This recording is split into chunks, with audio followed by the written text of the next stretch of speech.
Actually, one of the first times I ever watched Rick skate in person, it was like some skate contest in Jersey. And the Real and Stereo guys came into town. And it was like Pastrus and I think LeVar McBride rode from that time. And they were all like, oh shit, that's Rick. The time that he really like made a name for himself, there wasn't an internet like there is now, and there wasn't tons of skateboard media. So for him to have that kind of impact at that time, it says a lot. Ricky, his career exploded when he went out to some NSAM contest down Southern California. I forgot where exactly. They only heard of Ricky. They may have seen the Z video, and they saw him live, and he was just blowing minds. He was skating faster than everybody, and he'd have a different approach to hitting obstacles and stuff, and you know, he was a kind of a presence too. You know, a lot of these guys he was skating with, like California, you know, kind of chill guys, and he was this intense East Coast guy.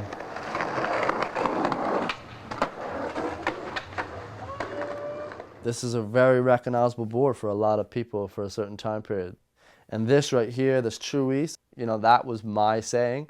When Ryan Hickey had a stereo ad and it said something about East Coast, I don't know what the hell it really said exactly.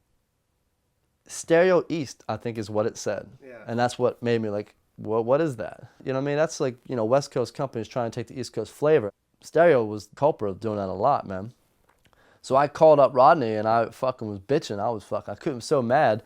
And I said, True East. And then from that, then they started this whole slogan. And now they still run with it. Zoo York still runs with True East. It's fucking crazy. Yeah. Yeah.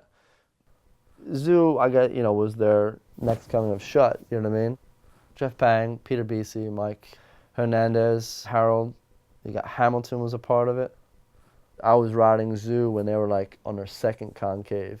The boards were brand new and still soft. Like I could only ride a board for a couple hours. They were so bad, you know what I mean? But they were, you know, this is Chapman just learning how to do shit. It was their second one.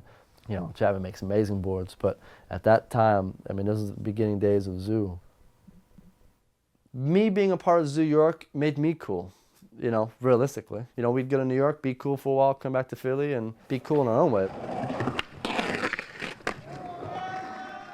When I was on Zoo is when they were struggling, like they didn't have any money, you know what I mean? It took me a while to get any money from them. And then when I got money, it was always broken down in different little checks. But we still believed in it. Zoo's was the best company, best. You know, I did a lot of stuff myself. You know what I mean? We had our own filmers, photographers. We had our own city that no one really knew about, was hearing about, but it was because of our mouths, you know what I mean? We were bringing it to the world. Mike Missouri, fucking holding up. People thought that was a board graphic. We had board stickers at Sub-Zero that people used to fucking call from all over the world wanting to buy this board, you know what I mean? And it was like basically what it was a sticker. It was a sticker that, you know, a full board sticker that we used to put on all of our boards. You have the original Sub-Zero? Yeah. You know, it was one of the best shot videos that came out. Especially, it came out, do you know what I mean? Like, it came out. There was no marketing. I think that's what ruins a lot of these new videos. Skating is so incredible, but if you blow it out like insane, expectation level is too high, way too high. Sub-Zero was 94. We were on a mission just to skate. Serge was from Reading. He came from Philly. Matt was one of the 3 different Pittsburgh cliques that came from Pittsburgh. We were always together, and we skated like whenever we woke up, we skated everywhere, deep into the middle of the night. And it was just exciting every single day because Philly was untapped. It wasn't like most cities everywhere else that was just blown out. We used to love the fact that we had like one of the best 1-block radius of spots in the world, let alone freaking states, you know what I mean? Between the municipal building, City Hall, and Love Park, it was just amazing. My dream my whole life of skating was to do a line from before City Hall, ollie off that into the street, ollie up those stairs, do a line in there, then hit the stairs, and then into Love Park, and then through Love Park, and then to Wawa. One time I shroomed out with Roger at nighttime, and I did the line through here, and I ollied off that, and over there, at least 30 times. I mean, I threw up over there because I just was so exhausted. I tried it so many times. I mean, I could have toned things down and could have made it, but that's not what I wanted to do. This is like where you warmed up and played skate a lot of times before you went to Love Park or whatnot. Then all the level, you know, going up and down the stairs, started getting in. But you always just go to Love Park.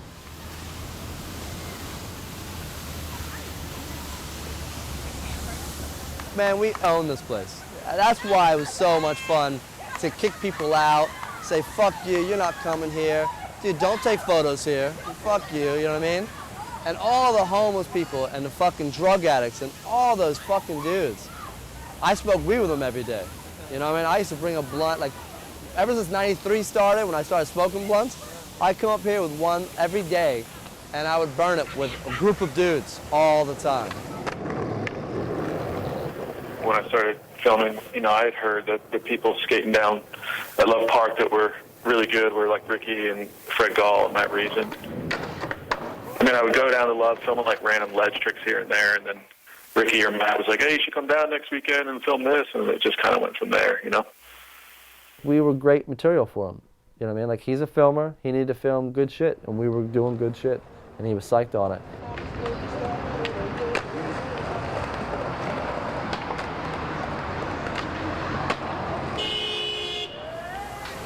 I'm not gonna say there's a proper way to skate it. Just get the fuck out of people's way. But the way it was, that was like starting point over there. You know, back there was the starting point, and the flow of traffic always went this way. Love Park was somewhere that was a pretty scary place at those times. And I was young and nervous to go to Love Park. And Rick stopped me and explained to me the direction of Love Park skating and how I was messing up the flow. Ricky was kind of like the mayor of Love. He didn't want problems at the place he loved to skate at.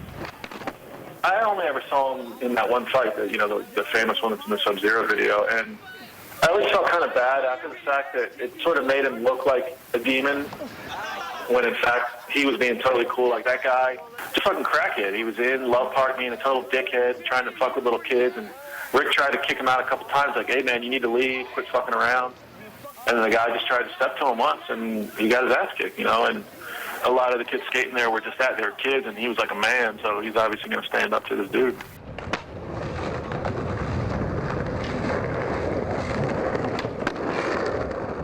We always skated Love Park, but Love Park didn't breed how we skated. And that's mostly because we skated wherever we went. I mean, I didn't even have a license. I didn't have a car. I mean, everywhere I went, I skated. Like, when I first started, I was just a Love Park guy. I just skated Love Park all day with whoever was there. And then they put me on Sub-Zero. Rick put me on Sub-Zero because I was most likely to follow in their philosophy. It definitely has something to do with skating in the streets. You knew where certain bumps were, where the manhole cover was, so it was something that you would always try to incorporate on your route.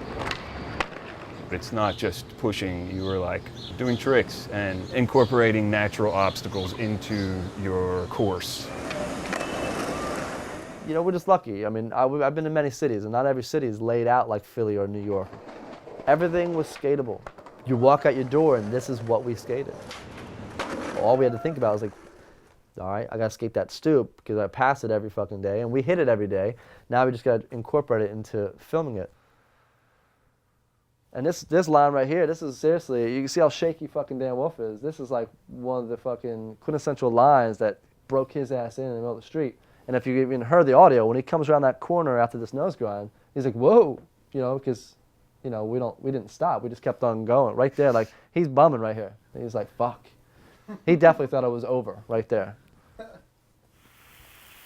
There was kind of like a routine where you meet at Sub-Zero, skate up to Love. That was like, I don't know, about 15 blocks. And by the time you did that, everyone was warmed up. So if there was something to film at Love, you'd do that. Or if not, you'd just break out from there. And there was always like a mission. There was always something that someone wanted to get, We created Philadelphia style of skating, which was skating through the streets. But we were probably the only group that actually did that and skated everything in the city. And we had so much more drive. And we really thought we were doing something different. We had more drive than most people.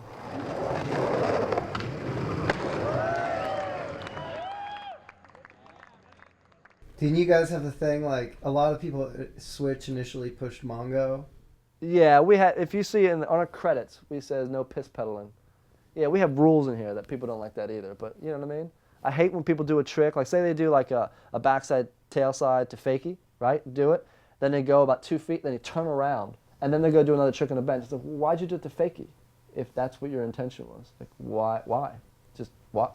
I don't get it. So we were always like, what the fuck, that looks so gay to do that. And piss pedaling was another one, and I forget, I think there's 3 rules or 2 rules that pop There's up. some pros, like, wait, Costin switch Mongos, right? Nah, he's terrible too. Carroll is the only dude who I think is one of the best dudes that can push Mongo. It looks better that way, but it's few and far between. It's too hard, man. Too hard. Why bother anyways?